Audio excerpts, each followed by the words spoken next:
Selamünaleyküm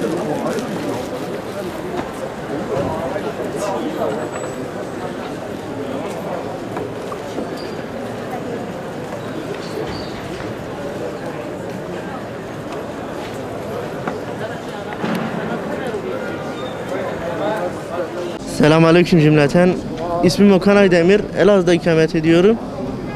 Bildiğiniz üzere yaklaşık 2-2,5 aydır korona denen illet hem ülkemize hem dünyaya illet oldu. Halkımız duyarsız koronaya karşı.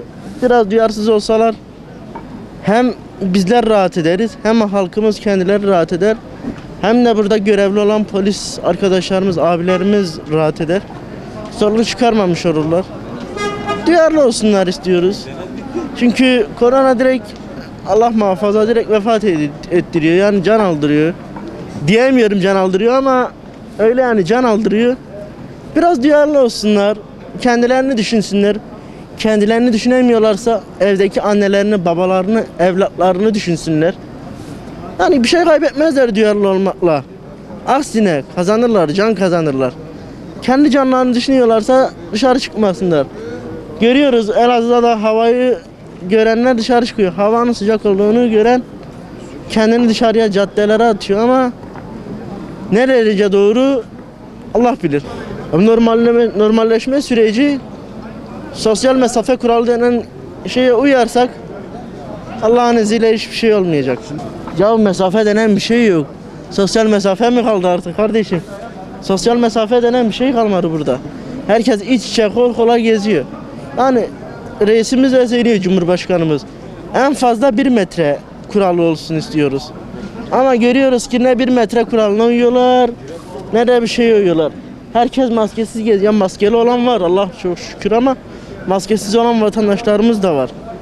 Maske taksınlar, 1 metre kuralına uysunlar. Bu konuyla ilgili normalleşme sürecinde yapılan çalışmalar hakkında ben bunları doğru bulmuyorum açıkçası. Çünkü daha çok erken. Niye diye sorarsanız bakın görüyorsunuz. 11 Mayıs kuaförler açıldı, işte birkaç yerler açıldı, mağaza açıldı. Millet buna akın etti. Bunun daha geç olması lazımdı bence. Bu ikinci bir dalgalanmaya sebep olabilir.